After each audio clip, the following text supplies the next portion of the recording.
이론만 하겠습니다. 네.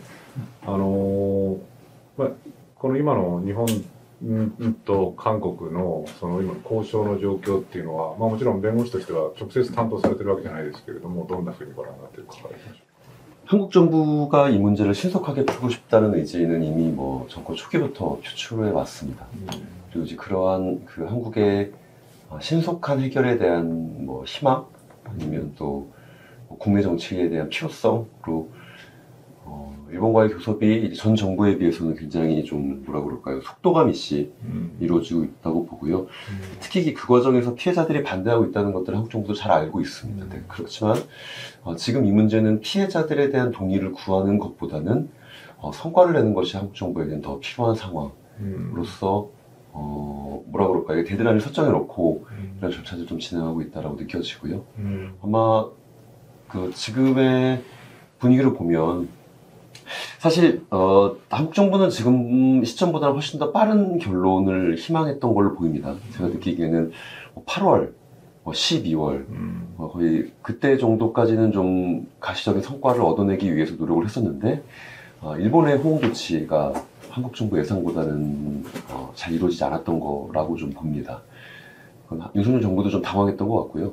본인들이 하면 일본 정부가 좀 더 많은 것들을 양보할 수 있지 않겠느냐 라는 좀 기대 섞인 희망을 가지고 있었던 것 같긴 한데 실제로 일본은 그렇진 않았던 거죠. 그래서 어쨌든 그 내부에서는 조금씩 더 교섭을 해봐야 되겠다라는 의견도 있어서 그런 것들이 좀 채택이 됐던 것 같고요.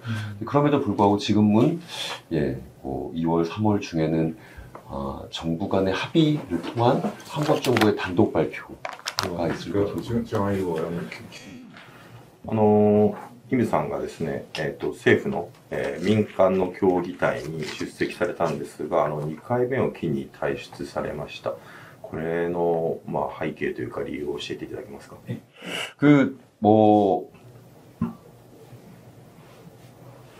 윤석열 정부가 출범한 이후에 문재인 정부 때도 그랬지만 피해자 측과의 정부와의 의견 수렴, 소통 같은 것들은 꾸준히 있어 왔습니다. 정부를 가리지 않고요. 근데 이제 그것을 좀 공식화하는 방식으로서 민관협의회를 구성을 한 거죠. 반공개 정도라고 봅니다. 회의가 진행되는 건 공개되지 않았어요. 그러니까 회의의 내용이나 회의가 진행되는 것들은 공개되지 않았지만 실제로 저희가 비밀 서약서가 썼기 때문에 안에서 진행됐던 얘기들을 밖에서 하는 것들이 조금 불편함이 있었습니다. 그래서 하지만 누가 참여하는지에 대해서는 공개를 했죠. 그리고 회의가 몇 차례 있는지에 대해서도 공개를 했고 회의 의제 정도도 공개가 됐습니다. 그러니까 반공개 정도의 절차를 진행을 했었는데요. 어쨌든 정부가 저희가 윤석열 정부가 지금 이 문제에 대해서 굉장히 좀 빠른 시간 안에 해결하려고 하는 의지 혹은 좀 정치적인 성과를 내고 싶어하는 욕심들을 알고 있었기 때문에 이런 절차의 참여에 대해서는 좀 조심스러움이 있었습니다.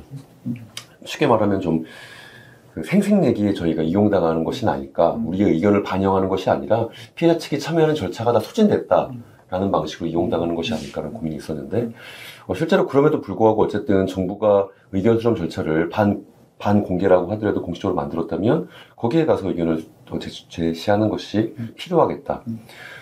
피해자 측과 다른 의견이 있다 하더라도 그것에 대해서 당연히 우리도 듣고 또 피해자 측의 의견을 조금 더 구체적으로 전달하는 게 필요하겠다는 생각을 참여를 했었는데요. 그렇게 됐다면 당시에 어쨌든 강제동원과 관련돼서 가장 중요한 논의를 하는 기구는 민관협의회라고 저는 판단합니다. 그러니까 중요한 쟁점들을 거기서 이야기하고 전문가도 들어왔고 피해자 측도 들어왔고 정부 측도 들어왔기 때문에 그런데 정부는 그 자리에서 전혀 언급되지 않았음에도 불구하고 굉장히 중요한 행위를 합니다. 그게 바로 집행사건에 행정부가 의견서를 제출하는 거였죠. 의견서를 제출하기 전에 사전에 고지도 없었고 당연히 동의를 구하는 절차도 없었습니다. 사법 절차에 행정부가 의견서를 낸다는 건 굉장히 중요한 겁니다. 사실 일본이 원하는 게 그거였어요. 일본이 계속 집행에 대한 우려를 표명했었는데 행정부가 막으라는 거였잖아요. 하지만 그게 쉽지 않았죠. 그렇게 굉장히 이례적인 절차였음에도 불구하고 민간협의회가 진행되는 과정에서 그 어떠한 집행사건에 대한 행정부의 의견서 제출에 대한 이런 방구도 없었음에도 불구하고 그런 이벤트가 터졌으면 신뢰관계가 훼손된 거죠. 바로 그때가 저희가 윤석열 정부의 외교부와 피해자 측과의 신뢰관계가 훼손됐다라고 판단한 사건이었고 당연히 민간협의회를 더 참석할 의사가 없었을 뿐만 아니라 사실 그때 훼손됐던 신뢰관계는 여전히 회복되지 않고 있습니다. 그러니까 그 전까지만 해도 뭐 윤석열 정부의 그런 속도감이나 혹은 강박 같은 것들을 알고 있음에도 불구하고 어쨌든 함께 이 문제에 대해서 논의를 하고 또 의논을 하고 협의해야 된다고 생각하고 있었는데 예, 그때 이후에는 이 정부가 원하는 건 어쨌든 피해자들의 손과 발을 묶고 합의하고 채권 소멸을 하는 것이다 라는 것들을 좀 확인을 했죠. ユン・ソンニョル政権が誕生してからのこの1年間の、この、徴用工裁判の解決をめぐる状況がどのように変わっているのか、そしてまた先ほどねすごく政権が急いでいるという、ね、話が急いでいるというふうに感じているというお話がありましたが、それの、理由背景、彼らが急ぐ理由はどこにあるとお考えですか? 후자부터 답변드리겠습니다. 네.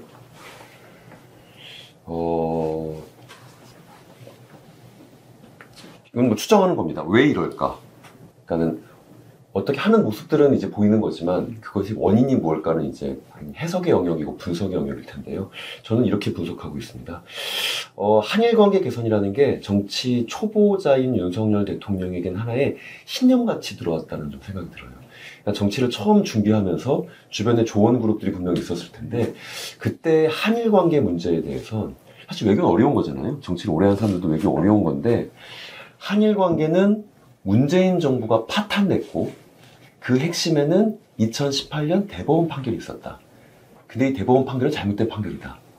그래서 당신이 대통령이 되면 파탄난 한일 관계를 복원시킬 수 있고 또 이 대법원 판결만 한국 정부가 잘 해결해주면 일본도 호응해 줄 거다. 라는 게 마치 신념처럼 생겼던 것 같습니다. 그래서 초창기 때는 한일 관계에 대해서 후보 시절부터도 뭐 그랜드 바겐, 빅딜 사실 이제 그런 건 다 말도 안 된다는 게 확인이 됐죠. 그때도 후보 시절에도 그런 얘기 하면서 그랜드 바겐이라고 뭐 주고받을 게 엄청 많아야 되는 건데 이 강제동원 문제에 대해서 주고받을 게 뭐가 있을까? 한국이 줄 게 뭐가 있고 일본은 또 받을 게 뭐가 있을까? 예를 들어 수출 규제 지소미아 사실 이건 일본은 관심 없잖아요. 네, 그래서 빅딜이나 그랜드 바겐 자체가 사실 결국 이제 강제동원 문제가 풀리는 걸 보면 빅딜이나 그랜드 바겐은커녕 한국이 단독 발표하게 생겼는데 그때부터도 뭔가 좀 이 문제에 대한 환상을 갖고 있는 건 아닐까? 그리고 본인이 대통령이 되면 그러니까 문재인은 반일 정권이었고 이때 뭔가 파탄이 났고 본인이 대통령이 되면 잘 해결될 수 있을 거라는 좀 근거 없는 확신과 희망을 가지고 계신 게 아닌가 그런 게 몇 개 보이는 게 있죠. 대통령실 용산 이전 같은 경우도 쉽게 확인되지 않으니까 그러니까 왜 그렇게까지 급하게 서둘러서 해야 되는 걸까라는 게 그러니까 청와대에서 하루도 못 잔다. 무조건 용산으로 옮겨야 된다라는 게 좀 잘 납득되지 않은 부분들이 있고 또 원전에 대해서 좀 비슷한 반감들이 있습니다. 문재인 때 원전 산업이 완전히 망가졌고 본인이 살리겠다. 한일 관계도 저는 그렇게 좀 보는데 용산 대통령실 이전 같이 강력한 최고 정치 지도자의 확신 이 있고 그렇기 때문에 어떻게든 시간을 정해놓고 사실 근데 이미 그렇게 되는 순간 이 외교에서는 지는 거잖아요. 이미 일본도 문재인 대통령이 이렇게 강제동원 문제를 본인이 해결해야 되겠다는 조급함을 갖고 있다는 거 알고 있으면 그럼 타임테이블은 누구한테 불리할 수밖에 없습니까? 한국에 불리할 수밖에 없죠. 사실 그건 이미 그 뉴욕에서 한일 정상회담 뭐 이란 정상회담이라고 뭐 아실 수도 있겠지만 우리가 먼저 한일 정상회담 한다고 발표하고 일본이 부인하고 그래서 실제로 한일 정상회담이 한 해 안 하다가 갑자기 기시다 총리가 있는 곳으로 한국 대통령이 찾아가고 한국 언론은 그 누구도 한일 정상회담이 언제 어떻게 벌어진다는 것도 사후에 고집하는 방식의 해프닝이었고 이걸 한국은 약식회담이었다고 그러고 일본은 간담이었다고 표현하는 이런 외교적으로 쉽게 납득되지 않은 그 한국의 일방적인 구애라는 모습들은 너무 사실 강제동원 문제 어렵죠. 중요하죠. 그러니까 중요하기도 하지만 어려운 문제잖아요. 이미 한국은 대법원 판결이 있었기 때문에 한국이 이 문제에 대해서 쉽게 접근할 수 없다는 정도의 인식을 갖고 있다면 이렇게 서둘러서 구걸하듯이 협상을 할 게 아니라 오히려 시간을 가지고서 충분히 주고받을 것이 무엇이 있는지 또 없다면 없는 대로 어디까지 이끌어낼 수 있는지를 해야 되는데 한국은 좀 급하고 그 급한 건 본인이 해결할 수 있고 해결해야만 된다라는 확신의 발로라고 좀 보여요. 여기까지만 하겠습니다. 뭐 첫 번째 질문에 대해서는 좀 간략하게 답변을 드리면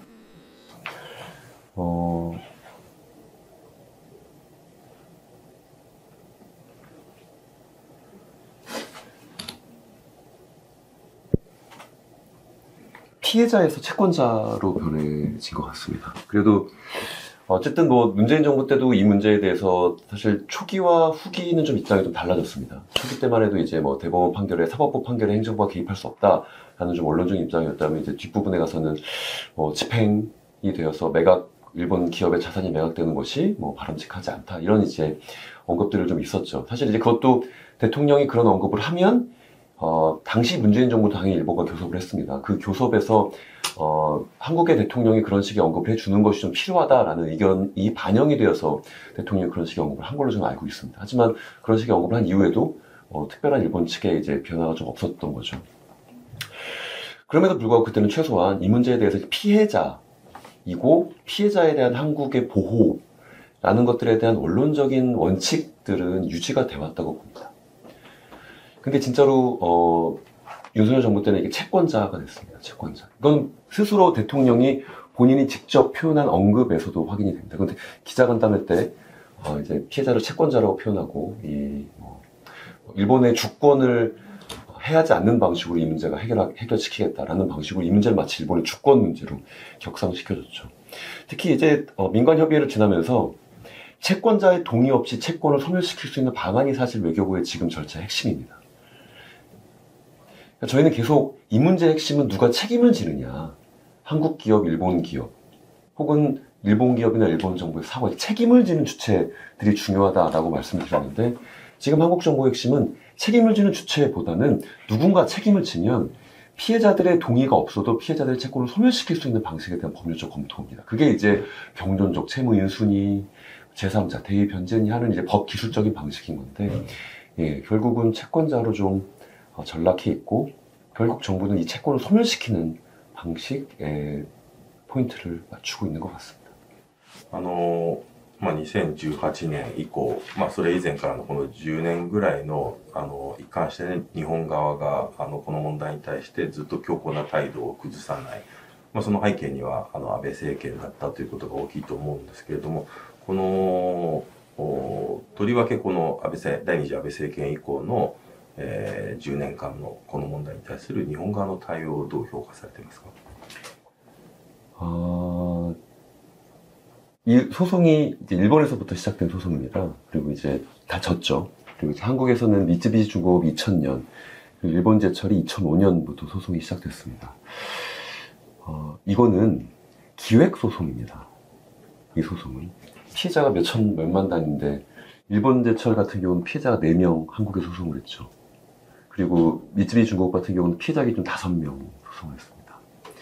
이 4명이 1억씩 받는 게 이 소송의 목표는 아니었을 겁니다. 미쯔비시 중공업 5명 1억씩 받는 게 이 소송의 목표가 아니었을 거고, 이 기획소송이란 건 이 소송을 통해서 강제동원 문제에 대한 사람들의 인식, 정부의 태도를 바꾸기 위한 하나의 방아쇠 같은 거죠. 근데 그 방아쇠가 당겨서 정말 사회를 변화시키려면 당시 그 판결이 이루어졌을 때 사회의 조건들이 좀 잘 갖춰져 있어야 됩니다. 만약에 그런 조건이 잘 갖춰지지 못하면 소송에서는 이겼어도 사회에서 실패할 수 있겠죠. 만약에 그런 조건이 잘 갖춰져 있다면 비록 소송에서 졌다 하더라도 이 패소 판결만으로도 뭔가 문제의식을 촉발시키고 정부에서도 이거는 소송으로 해결될 문제가 아니라 이것이 뭔가 좀 내가 나서서 교섭을 좀 해야 되는 거 아닌가라는 인식을 갈 수도 있겠죠. 이 문제는 소송에서는 이겼습니다. 2012년에 대법원 판결에서 이겼고, 그때가 1심, 2심 졌다가 이제 대법원 판결이 나는데, 이미 2012년 대법원 판결이 승소됐을 때부터 사실 일본은 아베 정부가, 아마 이 두 번째 아베가 시작한 게 2012년 정도로, 2011년인가요? 등으로 좀 알고 있는데. 2回目の安倍政権っていつから始まった2012年の12月ですね。 12월 12년 12월. 사실 이미 2000년대 후반부터 일본의 이제 역사적인 방식이 좀 역코스, 아니면 또 역사 수정주의 같은 것들이 좀 대두되기 시작했기 때문에 역사 문제에 대해서는 점점 더 여지가 좁아졌지만, 특히 두 번째 아베가 출범 이후엔 이 문제에 대해서 더 일본 사회가 좀 좁아졌죠. 그러니까 이 기획소송으로 시작했던 것들이 2012년 대법원에서 승소를 했고, 또 그 이후에 결국 2018년 대법원에서 다시 승소를 했지만, 그런 것들이 일본 사회를 변화시킬 수 있는 일본 사회의 정치적 여건들이 아쉽게도 만들어져 있지 않았고, 시민사회는 시민사회대로 점점 더 좁아지는 일본의 좀 모습이었죠. 그래서 일본의 자유주의, 리버럴 혹은 평화주의 세력들이 사실 점점 더 좁아지는 상황, 그리고 정치적으로도 더 강경한 우파, 집권 세력들이 있는 상황에서 이 대법원 판결이 일본 사회를 바꾸는데 처음에 기대했던 역할을 하지 못했고, 실제로 지금은 소송이 사회를 바꾸고 또 정부를 바꾸기 위한 기획소송이었는데 그게 결국 실패한 게 아닌가라고 생각이 듭니다. 그리고 하나만 더 좀 말씀드리면, 그러니까 판결만 있었고 정치의 시간이 좀 없었던 것 같다는 생각이 듭니다. 특히 이제 그 중에서도 가장 안타까운 건, 물론 이제 저는 이제 피해자의 대리인이기 때문에 일본에게 판결을 이행하라, 일본 기업에 판결을 이행하라라는 이야기를 하는 게 당연히 원칙입니다. 근데 이제 요 부분에 있어서는 이제 이 소송의 대리인이라기보다는 이 문제에 대해서 관심 있고 잘 알고 있는 한 명의 좀 전문가로서 말씀을 드리면, 2012년 대법원 판결이 1심과 2심과는 다른 판결이었고 사실 꽤 충격적이었습니다. 그리고 이제 한국 정부와 일본 정부 모두 놀랐습니다. 당시에 이명박 정부였었는데, 당시 이명박 정부가 외교부 이름으로 대법원 판결을 환영한다라는 입장을 냅니다. 법원 판결을 행정부가 환영한다는 입장을 내는 건 좀 이례적이죠. 물론 이명박 대통령이 무슨 생각을 가지고 환영한다는 입장을 냈는지는 좀 잘 모르겠으나, 그리고 일본에서도 이 문제에 대해서 이제 이거 지금 이 피해자들의 기획 소송이 성공할 수 있겠구나라는 생각을 하는 겁니다. 일본에서는 졌거든요. 근데 한국에서 이게 만약에 판결이 승소로 판단이 된다면 일본의 입장에서는 1965년 청구협정으로 다 끝난 문제인데 다시 뭔가 쟁점될 수 있겠네라는 인식들을 하죠. 2012년 대법원 판결 이후 이 판결이 확정되기 전에 양국 정부가 정치를 했어야 된다고 저는 봅니다. 근데 정치를 하긴 했어요.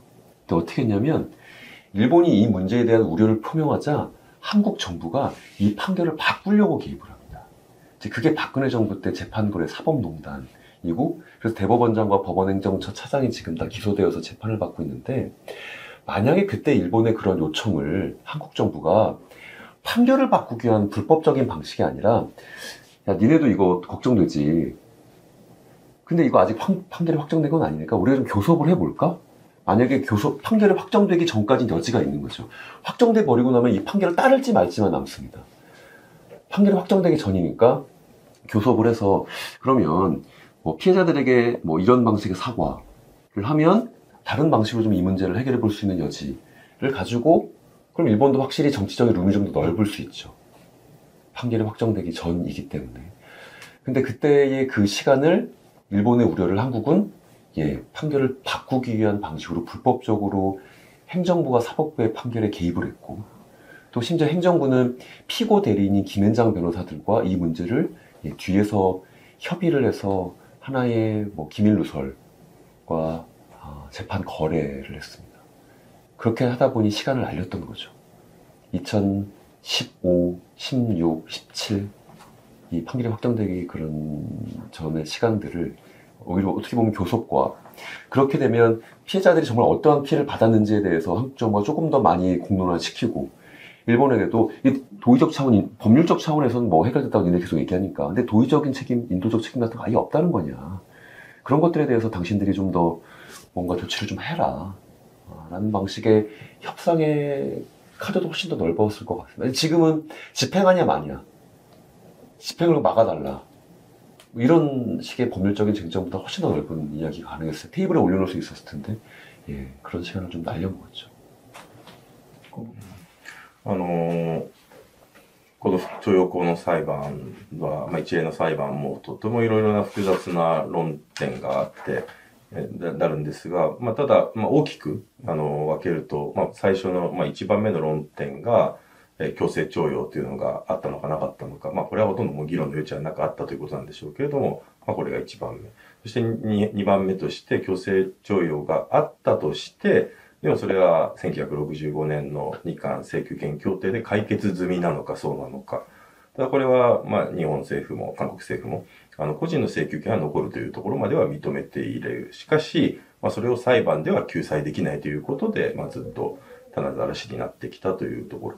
で、さらにはそこを一つ次の論点として今、ここ本当に5年ぐらいずっと話題になっているのが、2018年の大法院判決が、まあ、あれが、もちろん原告の代理人にとっては望ましい判決ではあったとは思うんですが、これ例えば日本の論者も、あるいは韓国の法律の専門家も、この判決は国際法と照らし合わせたときに、これが本当に妥当なものなのかっていうのは、これ日本側でも韓国側でも、議論が、それぞれ、国際法にはちょっとこれは行き過ぎた判決なのではないかという人もいれば、いやこれは進歩的な非常に画期的な判決だと評価する人もいる。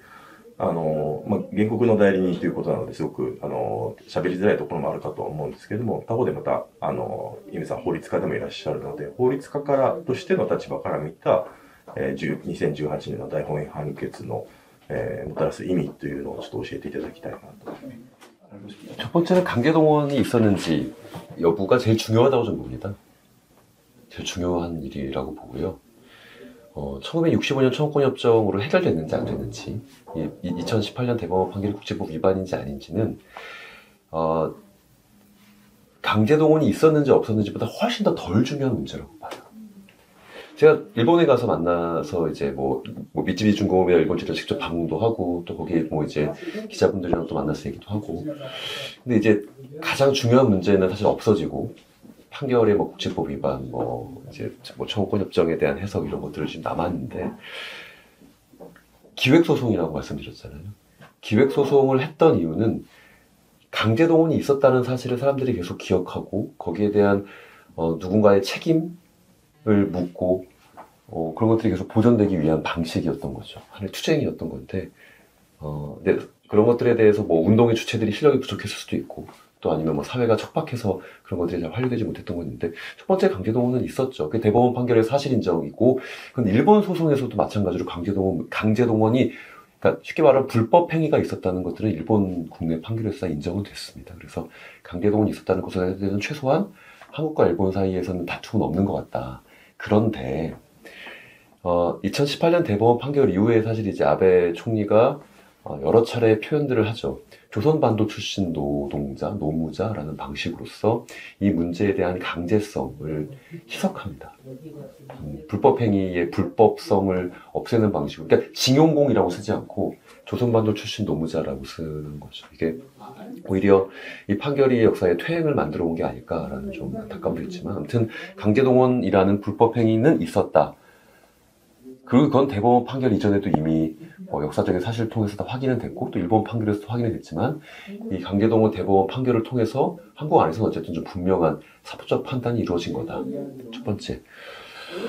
65년 청구권협정으로 해결되었는지, 해결이라고 우리가 표현하잖아요. 그게 청구권협정에 적혀있는 용어입니다. 해결되었다라는 것에 대한 해석이에요. 사실은. 예. 그러니까 이 청구권협정으로 해결되었는가에 대해서는 지금 양국 정부 혹은 사법부의 해석이 다른 상황입니다.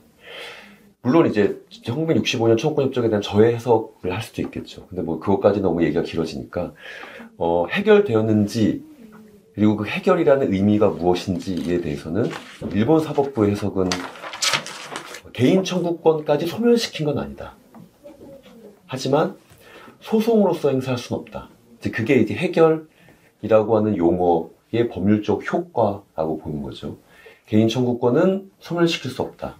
하지만 소송으로서는 행사할 수 없다. 이걸 우리가 이제 자연 채권, 자연 채무라고 합니다. 채권, 자연 채무. 자연 채무. 이런 식의 표현을 씁니다. 자연권. 여기서 이제 자연이라는 표현을 이제 쓰는데요. 이제 왜 자연이라고 쓰는지 모르겠지만 법률 용어 중에 하나입니다. 검색해 보시면 나오는데 이게 채권에 있는데 행사할 수 없는 채권이에요. 소송으로서는. 그래서 변제할 수도 있습니다. 임의 변제를 할 수 있어요. 일본에서 자위례가 있는데 자위권은 있는데 이거 쓸 수가 없다. 그런 것도 비슷비슷한 것 같은데. 어쨌든. 근데 한국 사법부 해석은 요거는 이제 조금 정리할 필요가 있는데, 지금 2018년 대법원의 해석은 강제동원 불법 행위는 65년 청구권협정에 포함되지도 않았다는 거예요. 그러니까 이게 다수 의견, 별개 의견, 반대 의견 이렇게 있습니다. 그래서 요 별개 의견이 일부 쉽게 말하면 개인 청구권 살아있다. 그러니까 포함은 됐는데 개인 청구권에 외교적 보호권만 소멸된 거고, 좀 어렵게 갔지만 좀 해볼게요. 그러니까 포함은 됐는데 외교적 보호권만 소멸, 개인정보 살아있다. 반대 의견이 포함도 됐고 외교적 보호권도 소멸됐고 하나 더 소권까지 소멸됐다. 개인이 소송할 수 있는 권리. 이게 이제 반대 의견이고, 근데 이제 핵심은 다수 의견이거든요. 법정 의견이라고 그러는데 다수 의견은 1965년 청구권협정에 강제동원 불법행위는 포함되지 않았다는 거예요. 그 이유가 뭐냐면 징용공이라는 표현들이 등장하는 건 맞습니다. 8개 항에. 근데 지금 여기서 다투는 건 미불임금이 아니고 불법행위에 대한 손해배상 채권인데, 불법행위에 대한. 당시 한국과 일본 사이에서 강제동원이 불법행위라는 합의가 없었다. 불법행위라는 합의가 없었는데 어떻게 이 불법행위 손해배상 채권이 있는지를 알았냐. 예를 들어 내가 누군가를 때렸다는 합의가 있어야 합의 썼을 거 아니에요. 민형사상, 내가 3천만 원 줄 테니까 민형사상. 근데 내가 이 때렸는지에 대한 양쪽이 합의가 없는 상황에서 어떻게 내가 이 합의금을 주고 민형사상 소송을 하지 않겠다는 합의서가 나올 수가 있겠느냐. 강제동원 문제에 대한 불법성의 합의가 없었다면 최소한 뭐 미불임금 이런 것들은 논의를 하고 강제동원 손해배상 채권을 여기 포함시킬 수가 없다라는 해석인 거죠. 저는 법률적으로 굉장히 논리정연한 해석이라고 봅니다. 이게 포함시켰던 거, 그러니까 별개의견 같은 경우는 우리가 좀 보니까 강제동원 문제가 몇 번 언급이 돼서 강제동원 문제 전체에 대한 포함은 있었던 것 같다. 하지만 그게 정부가 개인들의 채권들을 어떻게 하나의 것으로서 소멸시킬 수 있느냐. 정부 간의 협정이기 때문에 이건 정부의 외교적 보호권만 소멸시킨 거다라는 게 별개의 해석이죠. 자, 여기까지 그래서 저는 해결되는지를 보면 해결되지 않았다라고 보는 거고요. 최소한 강제동원 문제의 불법행위 손해배상 채권은 해결되지 않았다. 難しいよね。不法性を認めてない。だから그러면은 그렇지만 일본 정부로서는 그거 배상가 아니다. 경제 협력이다라는 방식으로 일본에서는 그 65년에 협상을 뭐라고 할까요? 지금 생각하고 있지 않습니까? 네. 그러니까 배상가 아니다. 경제 협력이다. 그렇게 하니까 그 불법성 이야기는 지금도 한국 정부와 일본 정부의 인식이 그렇죠. 그거는 이제 당시 이제 5억 불, 3억 2억에 대한 要するに日本政府はこれさっきの不法行為ってことを認めてないから、その任弁護士が不法行為ってことを認めてないのにその後に賠償目標があるかっていう話なんだけど、日本としては経済協力だっていうことになってるから、不法行為に踏み込んでないから日韓の都合よくそっちは両国が棚上げしちゃったわけですよね。3번을 먼저 하고. 맞아, 3번からまず 그런 걸 기억을. 이제 2018년 대법원 판결이 국제법 위반이다라는 이야기를 일본에서 이제 아주 꾸준히 해왔죠. 저는 이제 프로파간다라고 생각을 하고 성공한 프로파간다입니다. 그러니까 법률적으로는 사실 말도 안 되는 얘기입니다. 법률적으로 말도 안 되는 얘기인데 이 이야기를 꾸준히 하다 보니까 한국 사람들까지 이렇게 막 믿는 사람들이 있어요. 이게 왜 말이 안 되냐면 구조 자체에서 성립되지 않는 겁니다. 국제법 위반이라면 세상에 국제법이라는 건 없습니다. UN 협약, WTO 협약 이렇게 법이 있는 거죠. 너 법을 위반했어. 무슨 법을 위반했는지가 나와야 되잖아요. 국제법을 위반했다는 걸 물어보면 1965년 청구권협정을 위반했다는 거예요. 1965년 청구권협정을 위반한 대법원 판결이라는 겁니다. 이게 얼마나 말이 안 되는 거냐면 이 협정은 양자간 조약이에요. 그래서 한국과 일본이 협정을 체결했습니다. 협정의 국내법적 효력은 법률이에요. 법률. 협정은 일본 헌법보다는 밑에 있습니다. 한국도 마찬가지입니다. 그래서 조약은 법률의 효력을 갖습니다. 법률을 해석할 수 있는 최고 권한은 의회는 법률을 제정할 수 있죠. 법률은 어디서 해석할 수 있습니까? 해석할 수 있는 최고 권한은 사법부가 가지고 있죠. 1965년 청구권협정을 해석할 수 있는 양국의 최고 권위가 있는 권한은 일본 최고재판소와 한국의 대법원입니다. 이 두 기구는 협정을 위반할 수가 없어요. 이 두 기구는 본인의 판단을 하는 기구입니다. 이 협정에 대한 해석을 하는 기구인 거죠. 그래서 한국 대법원은 1965년 청구협정을 강제동원 불법 행위는 이 협정에 포함되지 않는다라고 해석을 한 겁니다. 그게 최고 해석 권한을 갖고 있는 기구가 그렇게 해석을 한 거예요. 유엔 총회가 유엔 협약을 어길 수 있으니까. 그런 거죠. 단지 일본의 최고법원 판단과 한국의 대법원 판단이 다른 상황인 거지.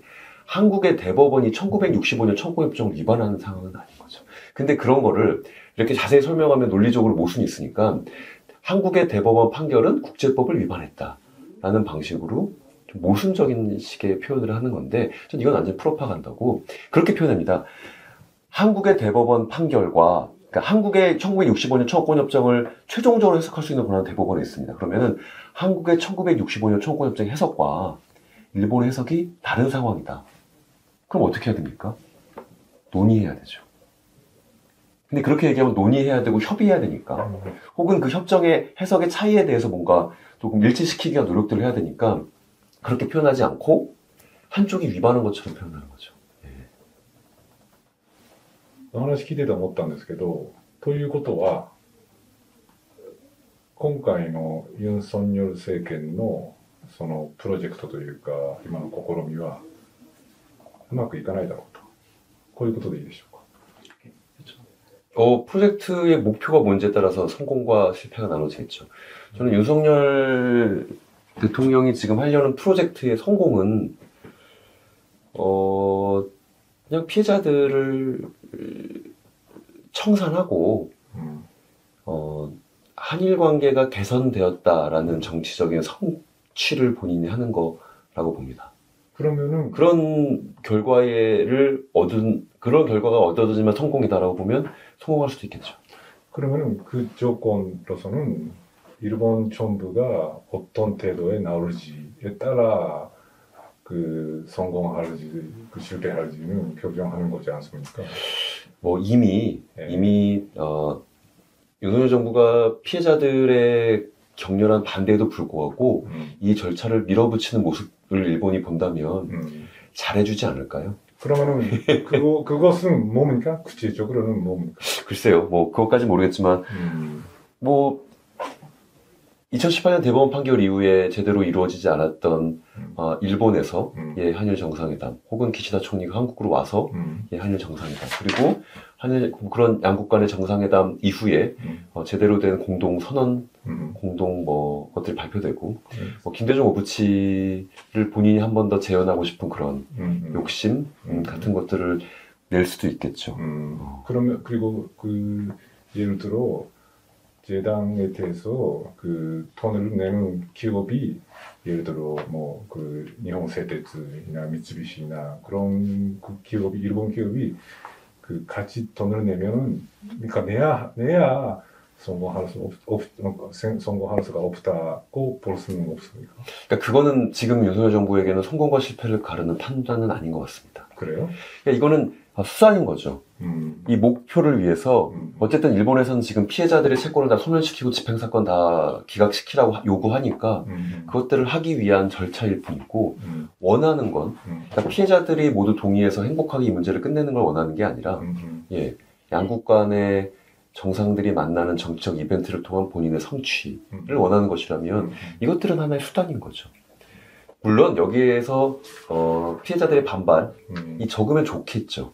근데 이건 뭐 국내 정치적인 지지율 정도라고 생각할 것 같습니다. 그래서 피고 기업 들어오면 좋다, 안 들어와도 상관없다가 지금 한국 정부 입장 아닐까요?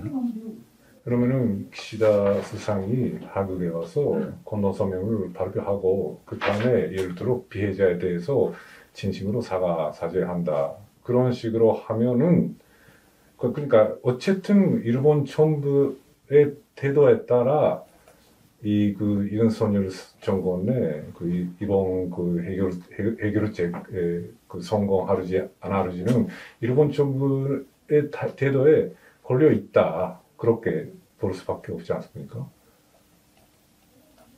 그러니까 말씀드린 것처럼 윤석열 정부의 성공이 뭐냐? 윤석열 정부는 당연히 그렇게 되면 뭐 큰 성공이겠죠. 근데 그걸 목표로 했다고 보이지 않습니다. 그러니까 일본 최고 정치 지도자의 사과를 받아내는 걸 성공의 기준으로 한다면 그게 안 되면 실패잖아요. 근데 윤석열 정부는 그거를 성공의 기준으로 삼고 있지는 않은 걸 하고 있습니다. 그렇다면은 역시 어렵다. 이 상황에서 이 교섭이라고 말하면 이 교섭이 아마 잘 할 수는 없다. 그건 누구의 입장에 따라서 보는 게 다를 것 같습니다. 지금 뭐 일본 같은 경우는 사실상 일본이 원하는 많은 것들이 다 그대로 실현되고 있는 상황이기 때문에 일본으로서는 윤석열 정부 이후에 교섭이 잘 되고 있는 것이고 그리고 윤석열 정부 외교부 측 입장에서 봐도 예를 들어 일본 기업의 참여가 없으면 이 협상 깨겠다. 사실 이렇게 해야 어려운 거잖아요. 근데 그렇게 보이지 않습니다. 그냥 요구할 수 있을 때까지 요구하고 안 되면 수용. 네, 이라고 보입니다. 그러니까 미쯔비시 중공업이나 일본제철 최소한 참여는 해야 된다. 그 금액이 얼마든 간에 만약에 참여 안 하고 협상 깬다. 이렇게 하고 있어야 어려운 거죠.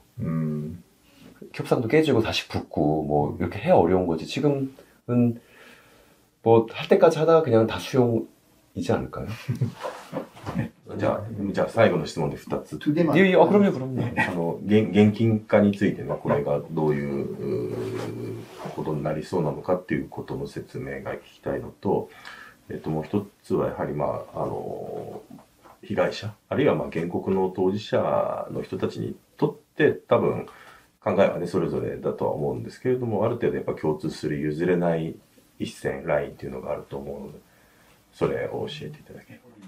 예, 첫 번째는 미쯔비시 중공업이나 일본제철 다 마지막 단계에 있습니다. 그러니까 매각 명령 결정이 되면 이제 경매하는 건데요. 집행 절차가 이렇게 오래 걸리는 이유는 사실 아주 예외적입니다. 근데 이제 일본 기업들이 다 이제 한국 변호사를 동원해서 그 집행 절차의 단계마다 다 이 일을 하고 있습니다. 굉장히 아주 지리한 방식의 법률 공방들이 이어지고 있는데 그럼에도 불구하고 어쨌든 계속 다 뚫고 와서요. 압류 결정에 대해서도 대법원까지 가고, 그러니까 압류 결정에 대한 2심, 3심 다 이겼습니다. 또 매각명령 결정 1심, 2심, 불복해서 다 이겼고, 지금 요 마지막 매각명령 결정에 대법원까지 와 있습니다. 두 기업 다. 근데 여기에 이제 외교부가 이겨서 그런 거죠. 어쨌든 이것만 되면 이제 경매하는 겁니다. 거의 끝까지 와 있는데, 뭐 시간이 얼마나 걸릴 것 같냐? 사실 이거는 뭐 예단하기는 어렵죠. 대법원 절차라는 게 뭐 시간을 끌 수도 있고 안 끌 수도 있으니까 아무튼 마지막 절차에 와 있다. 그리고 저희는 계속 정부에게 이거 이겨서 철회하라라고 요구하고 있습니다. 철회하라. 두 번째는 피해자들의 입장은 당연히 다르시죠. 특히 이제 민사 소송이고 피고 기업도 다 다릅니다. 또 심지어는 운동에 참여한 정도도 다르십니다. 또 생존자가 돌아가시고 유족이 원고인 경우도 있기 때문에 당연히 피해자분들의 입장은 다 다르시고요. 근데 이제 제가 물론 한 분 한 분 다 뭐 표를 정리해서 뭐를 원하시는지에 대한 뭐 1, 2, 3, 1, 2, 1 뭐 이렇게 해보지 않았지만 그래도 여러 차례 뵙고 또 말씀 듣고 하는 과정에서 느꼈던 건 제가 그래서 이건 한겨레 칼럼으로도 한번 썼던 적이 있었는데 일본제철 대표이사님 이렇게 마치 편지 같은 형식으로 진짜 책임 있는 사과가 있다면 굉장히 아마 그 표현도 많은 게 바뀔 수 있다. 다른 가능성을 열 수 있는 시작이다. 이렇게 좀 썼었는데요. 저는 여전히도 그렇게 봅니다. 이 문제에 있어서 그 책임 있는 주체의 사과가 있다면 정말 이분들이 소송을 해왔던 울분, 억울함, 고통 혹은 지금까지 이렇게 소송을 하다 보니까 자존심, 명분 같은 것들 다 가지고 있지 않으시겠습니까? 이런 것들이 좀 눈 녹듯 사라질 수도 있을 것 같다라는 느낌을 여러 차례 느꼈습니다. 책임 있는 그 사죄는 당연히 그건 기업, 정부. 그러니까 구체적으로는 아까 말씀하셨던 기시다 주상이 한국에 와서 권고 서명을 발표하고 그 다음에 그 피해자에 대해서 직접 사과한다 그런 식. 그거가 원칙이라고 생각하지는 않습니다. 그래요? 예. 그러면은 이제까지 아시는 대로 일본은 처음으로서는 그 사죄, 사과, 반성 그런 표명해 왔지 않습니까? 몇 차례 해 왔지 않습니까? 근데 그것은 준분하지 않다고 보십니까? 일본군 위안부 문제는 1993년에 고노다마를 통해서 사실인정과 유감의 의사표시가 있습니다. 노무자 강제동원 문제는 사실인정을 한 적이 한 번도 없습니다. 일본은 이 문제에 대해서는 일제 시기 때 인적 수탈은 세 가지 방식으로 이루어집니다. 하나는 일본군 위안부, 하나는 노무자 강제동원, 하나는 군인 군속의 문제죠. 위안부 문제는 워낙 그 상황이 불법성이라는 게 이게 누가 봐도 사실 전시 성노예이기 때문에 이 문제에 대한 충격도 일본 사회도 컸고 또 93년에 나름의 조사를 해서 이제 입장도 발표하는데 강제동원 문제는 그렇지 않았습니다. 그래서 이 문제에 대한 사실 인정이 있었던 의사표시는 단 한 번도 없습니다. 일본 기업도 마찬가지고 일본 정부도 마찬가지입니다. 알겠습니다. わかりました。 네, 알겠습니다. 아이고, 예, 예. 알겠습니다. 아닙니다. 시간